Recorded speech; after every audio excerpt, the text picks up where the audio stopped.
amortizaciones también va a ser un uso. En este caso del cuadro general, cuando vayamos los cuadros específicos de caja y capital de trabajo van a ver que la cosa cambia. Pero en este cuadro general, lo importante y lo que ustedes tienen que entender es que dos cositas. Primero, contabilizan todas o registran todas las diferencias, teniendo la particularidad en las cuentas de patrimonio neto de contabilizar o registrar lo que efectivamente se generó en ese ejercicio. Y después la categorizan como fuentes y uso, teniendo en cuenta que si hay una regularizadora, que la que siempre, o sea, la única que aparece generalmente acá es amortizaciones, tiene que seguir la suerte de la cuenta que regulariza. O sea, si yo tuve una variación de amortizaciones de 5.500 pesos y tuve un incremento de un activo por 20.000 pesos, yo, si ese incremento del activo, que es bienes de uso, es un uso, las amortizaciones también van a ser un uso. ¿Está claro esto? Sí. Sí, bien, perfecto. Perfecto, bien. Ah, bien. Gracias por hacerme acordar. Vamos, record. Ahí va. Ahí estamos grabando. Muchas gracias a Analía.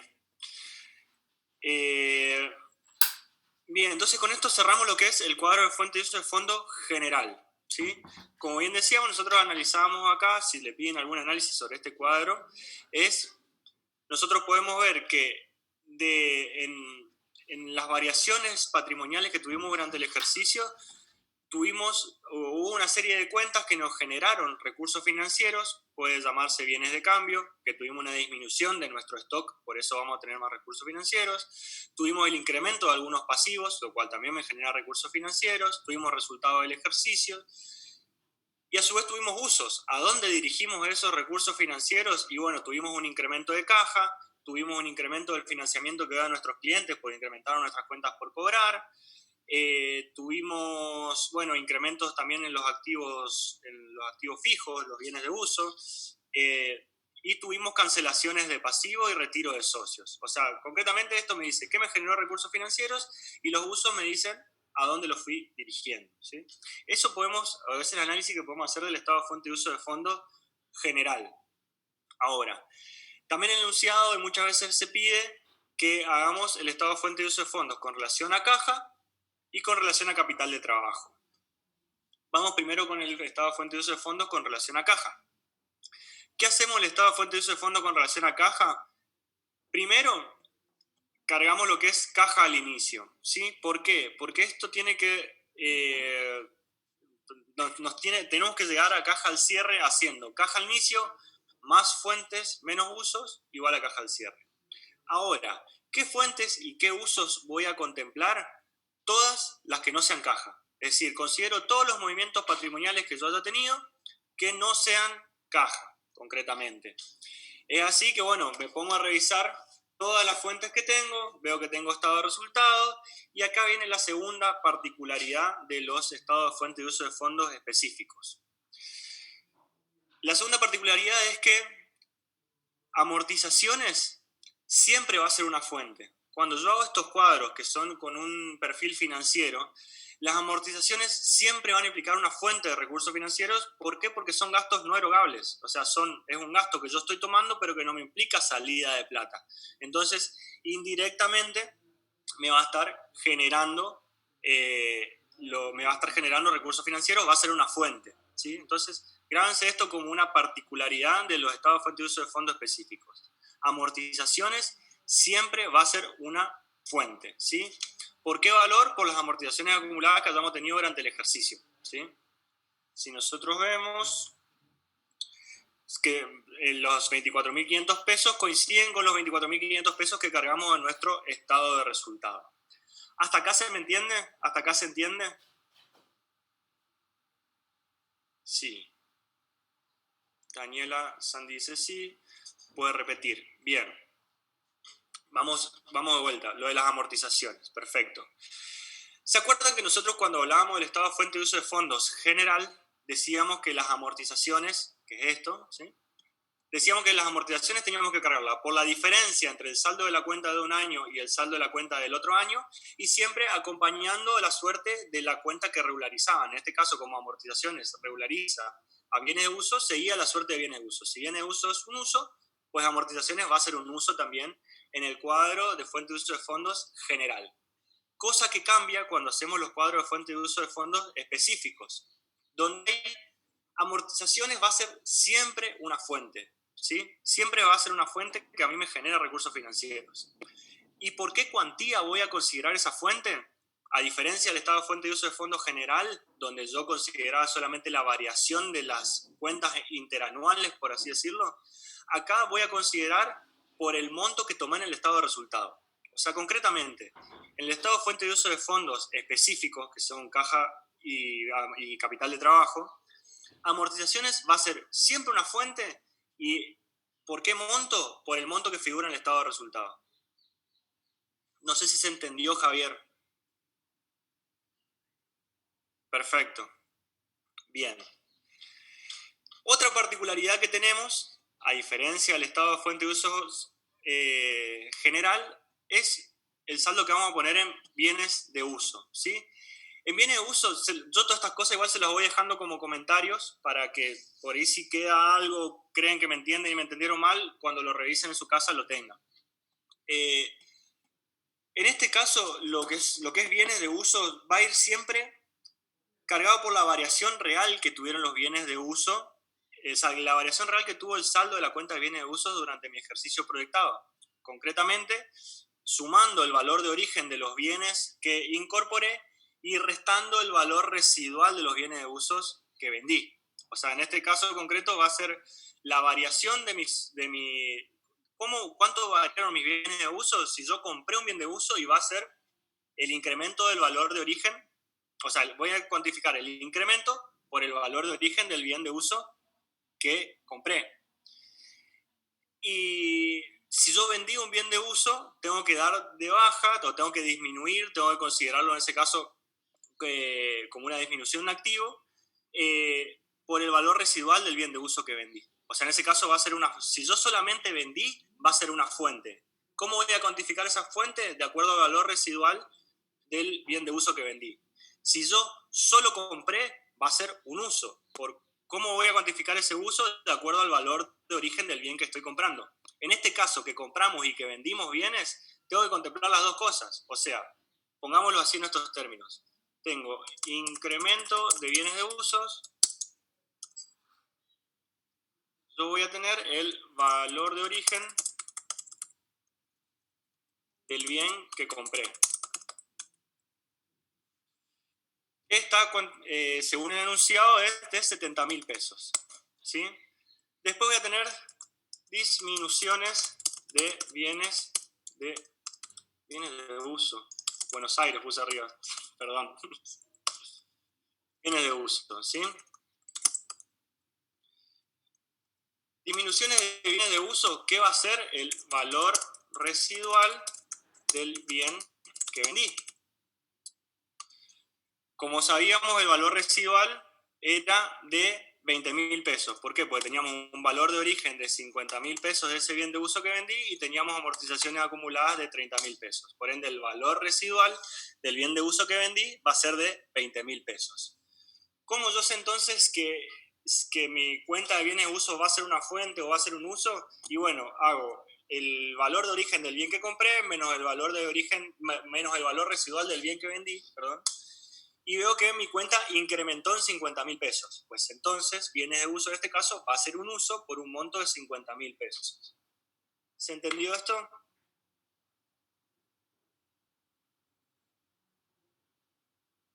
Silencio atroz.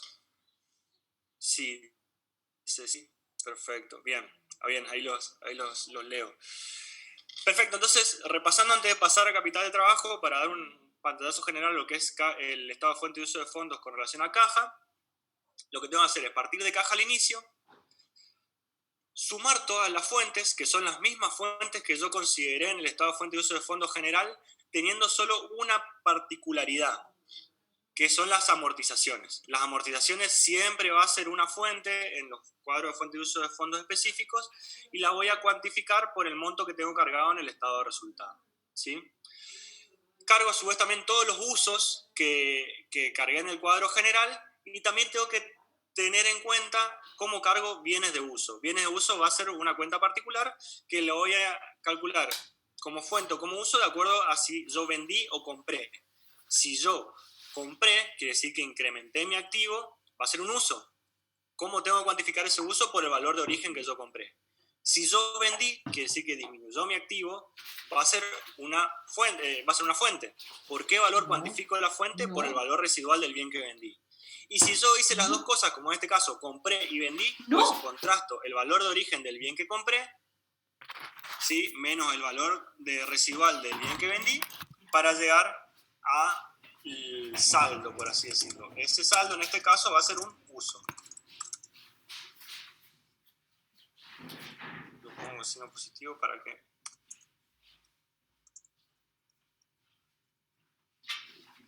no presta confusiones. ¿Se puede exponer por separado cuando hay compras y ventas? Sí, se debería netear. Sí. O sea, metodológicamente no estaría mal. Por ahí lo puedes poner como fuente, como venta de bien de uso, y como uso, compra de bien de uso, aclararlo así. Bien, estamos entonces en condiciones de pasar a lo que es el estado de fuente de uso de fondo de capital de trabajo.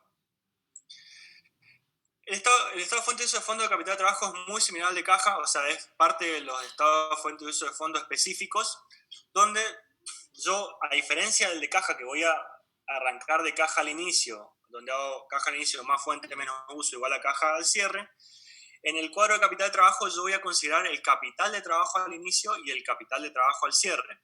Ahora, acá hay una cosa que quiero que presten atención. Hay un concepto contable del capital de trabajo que es activo corriente menos pasivo corriente. Y hay un concepto financiero del capital de trabajo que son los recursos que yo necesito para el giro habitual de mi negocio. Ya lo vamos a ver ahora cuando vayamos a capital de trabajo de forma más detallada. ¿Qué quiero significar con esto?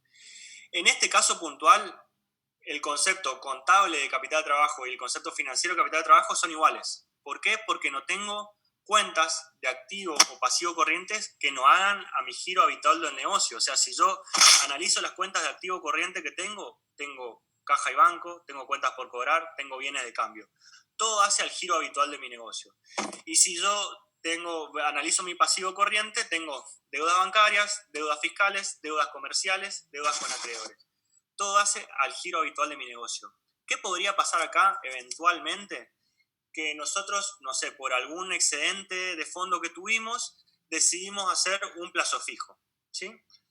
El plazo fijo es un activo corriente porque se va a hacer líquido en un plazo menor a 24 meses, menor a 12 meses, pero no hace a mi capital de trabajo. Entonces, en ese caso, yo no tengo que considerarlo para cuantificar mi capital de trabajo. O sea, yo, para cuantificar mi capital de trabajo en términos financieros, tengo que hacer activo corriente, considerando los activos corrientes que hacen el giro habitual de mi negocio, es decir, sin tener en cuenta inversiones extraordinarias, menos pasivo corriente, considerando los pasivos corrientes que hacen el giro habitual de mi negocio. ¿Sí? Hago esta aclaración porque es un tema netamente conceptual. Igual tengo entendido que la teoría está bien explicado, pero por fines metodológicos se pueden encontrar ejercicios donde vean que el capital de trabajo contable no es el mismo que el financiero. ¿Por qué? Porque puede haber partidas de activo y de pasivo corriente que no hagan al giro habitual del negocio. Entonces, en ese caso, no tienen que considerarlas. ¿Está claro esto?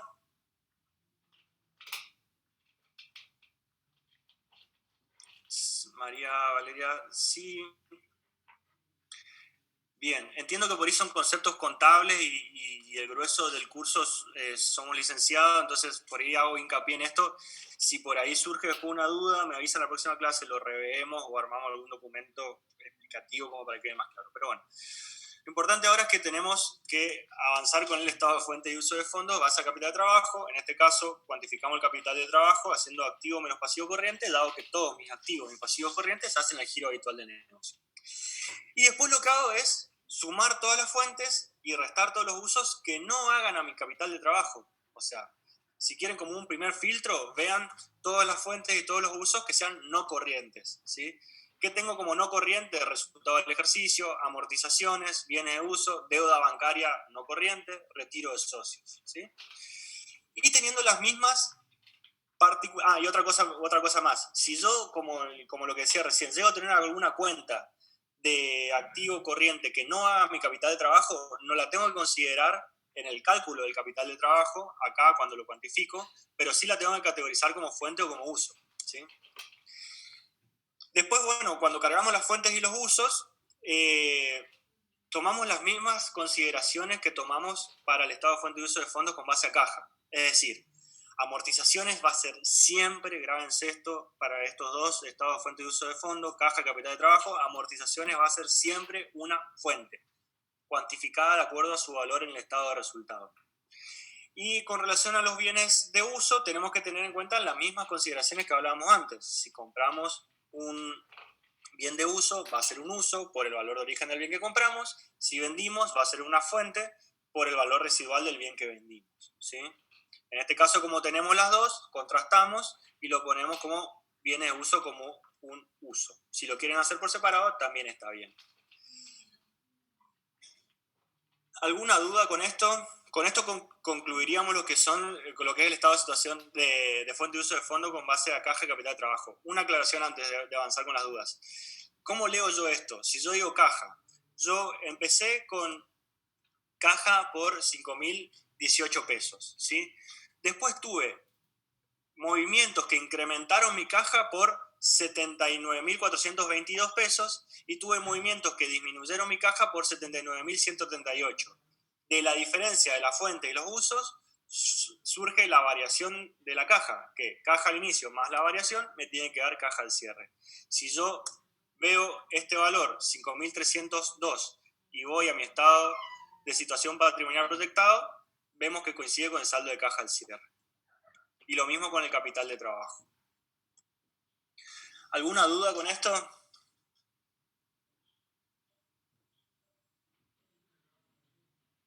¿Está claro? ¿De dónde sale el capital de trabajo al inicio? Perfecto. El capital de trabajo al inicio sale de hacer activo corriente menos pasivo corriente al inicio. Y siempre teniendo en cuenta que, analizando qué partidas de activo corriente y de pasivo corriente estoy tomando. O sea, puntualmente, capital de trabajo al inicio, lo anoto acá.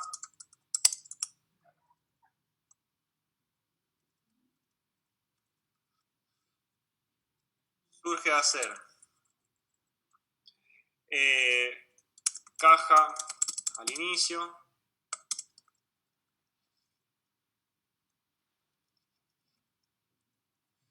Caja al inicio más cuentas por cobrar al inicio más materia prima al inicio más bienes de cambio al inicio menos deudas comerciales al inicio, deudas fiscales al inicio y por último tengo las deudas bancarias corrientes al inicio. Como esto es activo suma y como esto es pasivo resta. Entonces, de estos montos, que son 5.018, 5.000, 3.800, 3.800 y los otros montos son 4.000, 14.340 y 6.000. De esta suma algebraica surge lo que es el capital de trabajo al inicio. Es decir, ¿por qué pongo las cuentas de vuelta? Para significar que no sale de hacer activo corriente menos pasivo corriente, sino de que surge de analizar las cuentas de activo y pasivo corriente que componen a mi capital de trabajo. Perfecto, me salió la fórmula. Un segundo.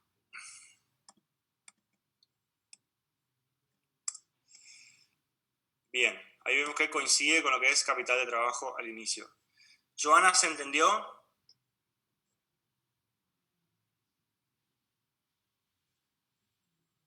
Bien, perfecto. En la solución propuesta puede ser que no tomemos las deudas bancarias. No, de hecho, estas son las, o sea, Esto es el Excel de las soluciones, digamos. Yo sobre esto estoy haciendo las anotaciones. Las deudas bancarias la toma como la disminución del pasivo no corriente que tuvimos. Que durante todo el ejercicio disminuimos 6.000 pesos la deuda.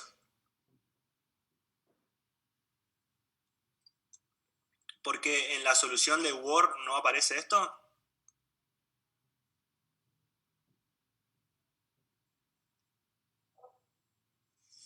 Elisa.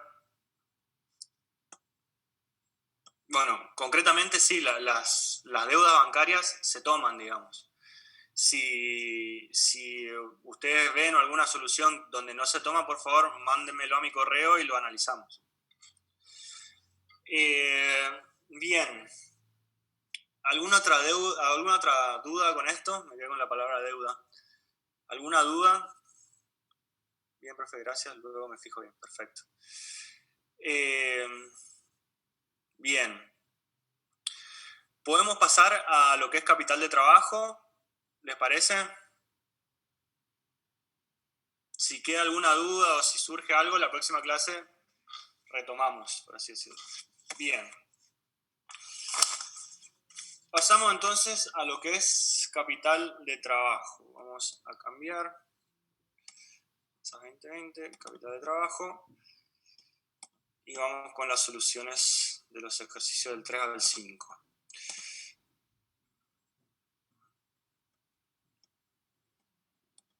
Bien. Dentro de lo que es capital de trabajo, tenemos, si quiere, 3 ejercicios. Uno donde me marca, bueno, antes que nada conceptualizamos el capital de trabajo.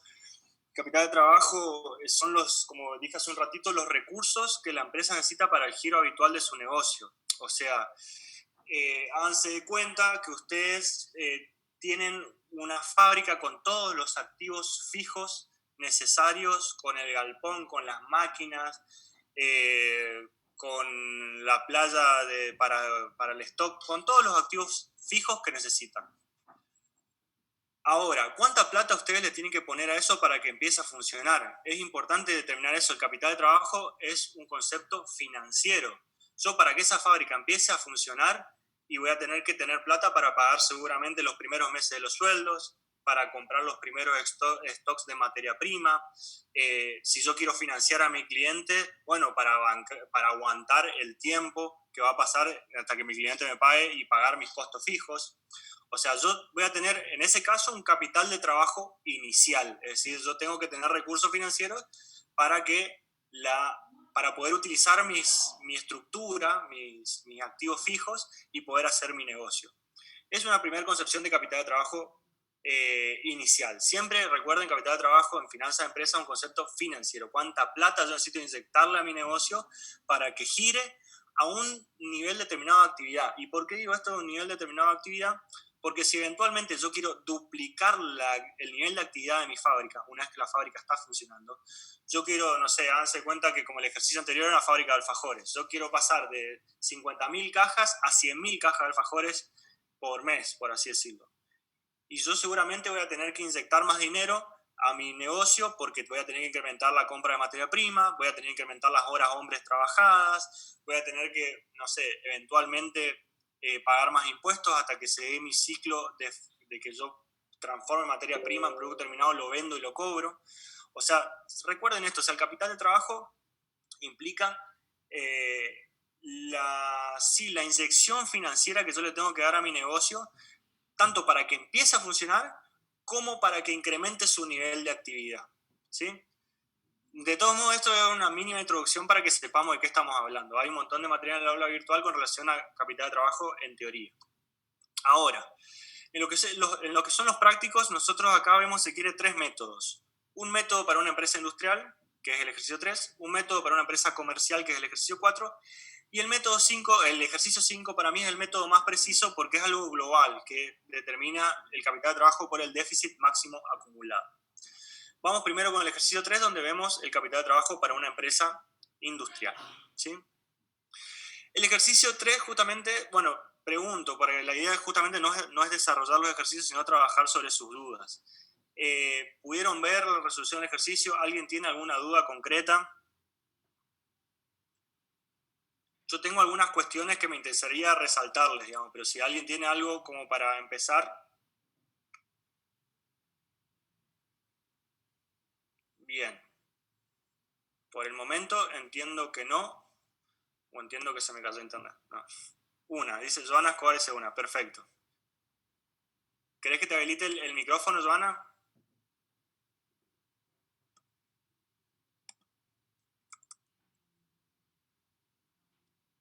Ahí te lo habilito por las dudas.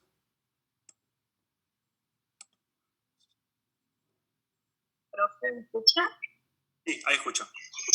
Bueno, sí, quería consultarle porque vi en los distintos cuadros que tuve que hacer por qué la inversión en productos no perecederos resulta igual que la financiación con proveedores.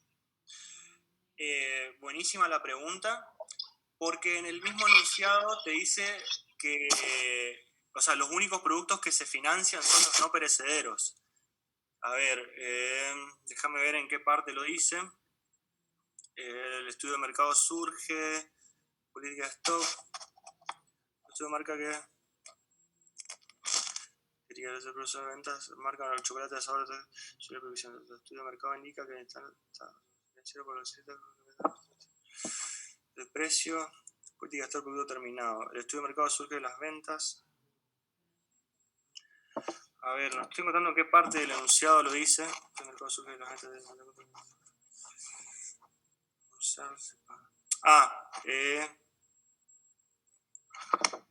No, perdón.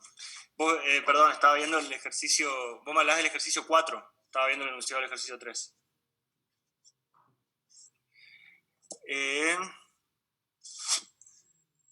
Dice.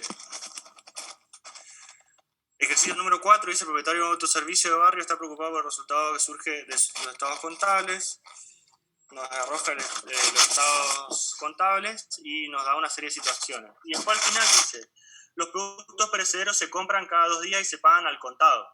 Los productos no perecederos se compran cada 15 días y se pagan a los 7 días. O sea, concretamente, respondiendo a la pregunta, perdón, acá vi que estaban escribiendo en el chat, perdón.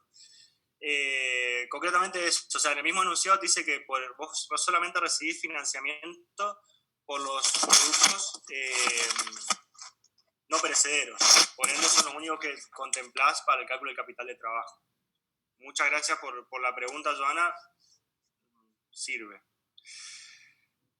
¿Algún otro que tenga alguna pregunta?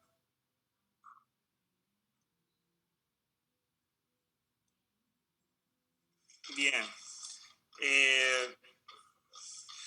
Voy avanzando entonces con algunas cositas que quería aclarar con relación a los ejercicios de capital de trabajo. De vuelta me dice el meeting que en 10 minutos se acaba. Se termina y hacemos uno más corto por lo menos para terminar el ejercicio 3 y avanzar algo del 4. ¿Sí?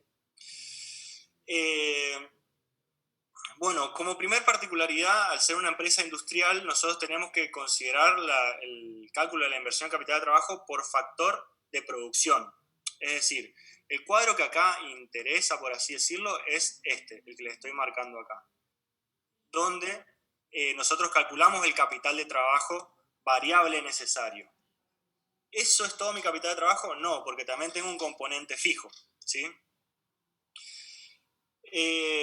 Vamos primero con lo que es el capital de trabajo variable necesario. Yo dejé acá algunos comentarios que se los voy a pasar. El capital de trabajo variable necesario, como dice acá la fórmula que les dejo en el costado, va a ser el costo unitario del insumo bajo análisis sobre el índice de rotación. El índice de rotación me marca cuántas veces se da el ciclo de mercancía de dinero en ese insumo, ¿sí? En el año. ¿Cómo sacamos el índice de rotación? Haciendo 365 sobre ciclo neto. Para entender qué es el ciclo neto, antes tenemos que entender qué es el ciclo bruto, ¿sí? El ciclo bruto son los días transcurridos entre que cada factor concreto de producción ingresa a mi proceso productivo hasta que se transforma en producto terminado, vendo el producto terminado y cobro el producto terminado. Concretamente, a modo de ejemplo, nosotros decimos cacao tiene un ciclo bruto de 64 días, ¿sí? ¿Por qué nosotros decimos que cacao tiene un ciclo bruto de 64 días? Lo podemos abrir en la fórmula, ¿sí? Porque me dice que primero tengo un ciclo, lo anoto acá, tengo ciclo de stock del cacao, que según lo que me dice el enunciado es de 45 días. ¿Sí? Después tengo, por otro lado, el ciclo de stock de producto terminado. Antes de ir con el producto terminado. Cuando yo digo ciclo de stock de cacao 45 días, entiendo que yo compro el cacao, lo tengo 45 días en mi stock y ahí recién lo mando a mi proceso productivo, donde de un día para otro se transforma en producto terminado. O en el mismo día, por así decirlo, se transforma en producto terminado. Una vez que se transforma en producto terminado, yo tengo que contar el ciclo de stock o la política de stock del producto terminado, que según lo que me dice el enunciado es de 15 días. Es decir, yo compré el cacao, lo tuve 45 días en mi stock, lo metí en mi proceso productivo y obtuve un producto terminado. Después tuve 15 días de ese stock en producto terminado y lo vendí. ¿Yo ahí ya veo la plata? No. ¿Por qué? Porque todavía me queda el ciclo de las cuentas por cobrar. ¿Qué va a ser el ciclo de las cuentas por cobrar? Se lo dejé también acá en un comentario. El periodo medio de cobranza. Me dicen que el 60% de mis ventas las cobro de contado y el 40% con 10 días de retraso. Por ende, 60 por 0 más 0,40 por 10 me da un periodo medio de cobranza de 4 días. Por ende, el ciclo de mis cuentas por cobrar va a ser de 4 días. Yo acá tengo toda la información para calcular el ciclo bruto del cacao. Es decir, ¿cuánto tiempo pasa desde que entra el cacao a mi fábrica hasta que yo veo plata? Pasan los 45 días de stock de materia prima, como cacao, más los 15 días de stock con producto terminado, más los 4 días que tardo en cobrar. Es decir, el ciclo bruto es 64 días. ¿Se entiende esto? Analía Escobar dice que sí. Perfecto. Bien. Entonces, nosotros con esto podemos calcular todos los ciclos brutos. Voy a otro ejemplo, no sé, la leche.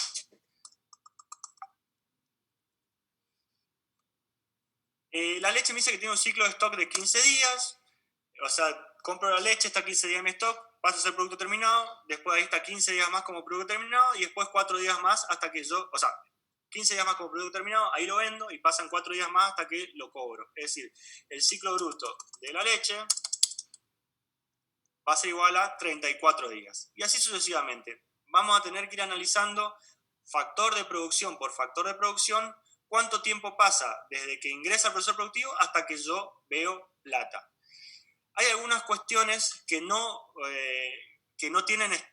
corre el ciclo de materia prima. Por ejemplo, la mano de obra, los gastos variables de fabricación. Yo en estos casos, tanto la mano de obra como los gastos variables de fabricación, como el nombre lo dice, empiezan a jugar en mi línea temporal en el momento de la fabricación. Es decir, no tengo en cuenta esto, el ciclo de stock.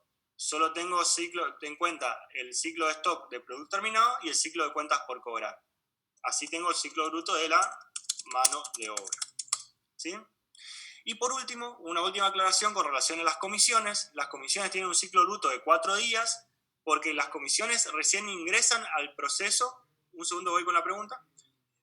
Las comisiones recién ingresan al proceso en el momento de la venta. Es decir, que las comisiones ingresan en mi proceso o en mi línea temporal, pasan 4 días hasta que yo veo la plata. Solamente se componen por el ciclo de cuentas por cobrar.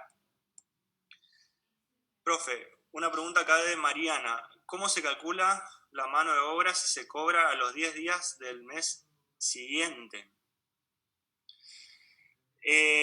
Eso nos va a influir en el financiamiento. Ya vamos ahí.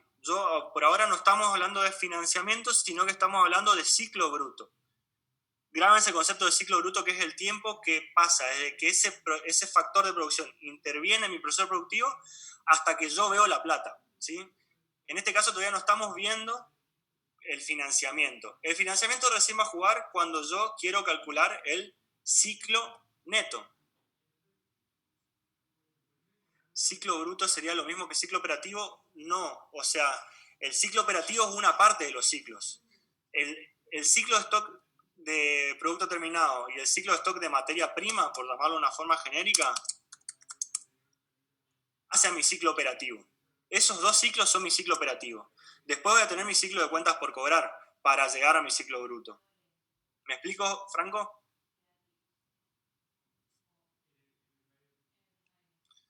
Bien. Entonces, como lo decía, una vez que yo tengo cuantificado todos mis ciclos brutos, tengo que empezar a analizar el financiamiento para llegar a mi ciclo neto. ¿Qué va a ser mi ciclo neto? Ciclo bruto menos el financiamiento que obtengo por ese factor de producción en concreto. A ver, hago esta aclaración y después voy cortando porque se está terminando el tiempo y en el próximo meeting vamos con lo que es mano de obra. El enunciado me dice que yo del cacao tengo financiamiento, si el proveedor de cacao a mí me financia 60 días, ¿sí? Entonces, mi ciclo neto va a ser igual al ciclo bruto del cacao menos el financiamiento, ¿sí? Concretamente, yo desde que ingreso el cacao a mi proceso productivo hasta que veo plata, pasan 64 días. Pero ¿qué pasa? Yo a mi proveedor recién le tengo que pagar a los 60 días.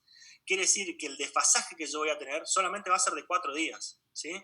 Yo incorporé el cacao, lo hice producto terminado, lo vendí y medio que en el momento que lo vendí el proveedor me está pidiendo que le pague y yo todavía tengo que esperar los 4 días para cobrar el producto. Concretamente, si lo quieren, si no entender en términos matemáticos, ciclo neto va a ser el ciclo bruto menos el financiamiento que obtengo por cada uno de estos factores de producción. ¿Se entiende esto? Bien. Bueno, perfecto. Doy de baja esta reunión y hacemos una nueva que ya va a ser la última y avanzamos con este ejercicio de capital de trabajo y algo del ejercicio 4. Aguárdenme un segundito, también por ahí tarda unos 5 minutos entre que terminamos la reunión y puedo empezar otra porque graba justamente el audio. Bueno, termino esta reunión y nos vemos en 5 minutos.